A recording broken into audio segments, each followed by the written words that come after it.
There are no signs, no guards, no voice telling you to turn back. And yet, somehow, you feel it. You are not welcome here. This is the subtle genius of modern power. It does not chase you with sticks. It shapes the environment so that you remove yourself. Let us speak plainly. In cities across the world, space is designed not for everyone, but for someone. Someone clean. Someone quiet. Someone who knows where they're going, and has the money to get there.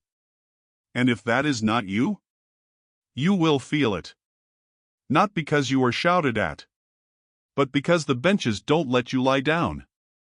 The doors don't open for you. The eyes of others signal you should not linger. This is not access denial. This is architectural exclusion. Modern cities are not built to embrace. They are built to filter. Who has the time to rest? Who has a place to gather? Who has the right to loiter? To sit? To be? These are not small questions. These are questions of power. And what of those who don't fit? The poor. The homeless.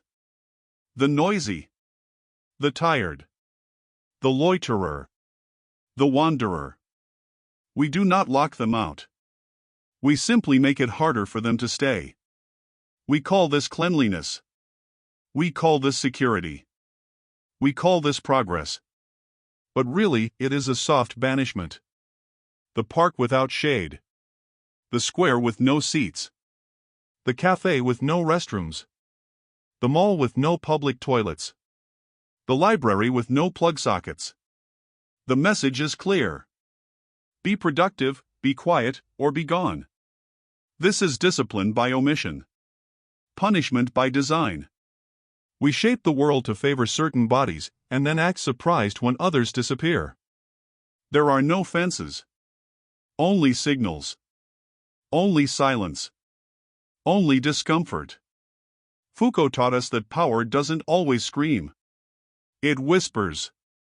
And today, it whispers through planning applications, through zoning laws, through floor plans. Power is now poured into concrete. And yet, we still imagine discipline as a jail cell. We still think freedom is defined by open space. But what if the space was always open?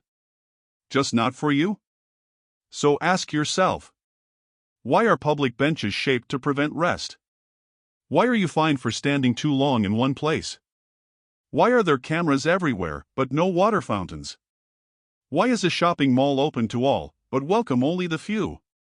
Because this is not just about movement. It is about belonging. When you design a space, you also design its exclusions. When you plan a city, you plan its undesirables. When you beautify an area, you also purify it, quietly removing those whose presence doesn't match the image. And so we do not see the displacement. We do not see the erasure. We only see clean streets and order. Closing thought. There are no signs that say, "You don't belong here." But you read them anyway. In the cold steel, the sharp angles, the broken benches, the unwelcoming glances. And the brilliance of the system is this. It never needs to say it out loud. If space is political, and design is power, then whose world are you walking through, and who has quietly been pushed out?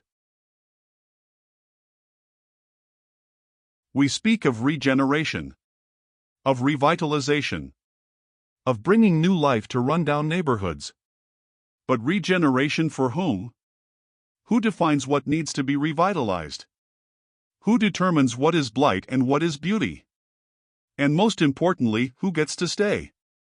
Many will say gentrification is a good thing.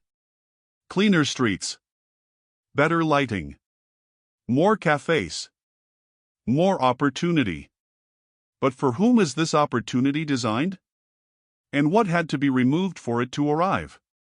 The story is always the same. A neighborhood becomes desirable. Property prices rise. Developers arrive. New buildings are erected. Old ones demolished. But within those old structures lived lives. Histories. Communities. Generations. People with context, not just coordinates. And they are pushed out. Not with brute force, but with policy, with pricing, with the slow and silent erasure of belonging. This is not accidental. It is discipline through real estate. Power expressed in architecture. When the new development is unveiled, only a fraction of the original residents are invited back. And even then, the rules have changed. The culture has changed. The tone of the space has changed. Even if you return, it is no longer yours. Those who remain are now observed. The glances. What are you doing here? Where are you going? Do you belong? And suddenly, you become a spectacle in your own neighborhood. This is the cruelty of gentrification. It is not just displacement. It is dispossession. Of space, of memory, of the right to exist without explanation. In the past, this was called ethnic cleansing. Today, we call it urban improvement.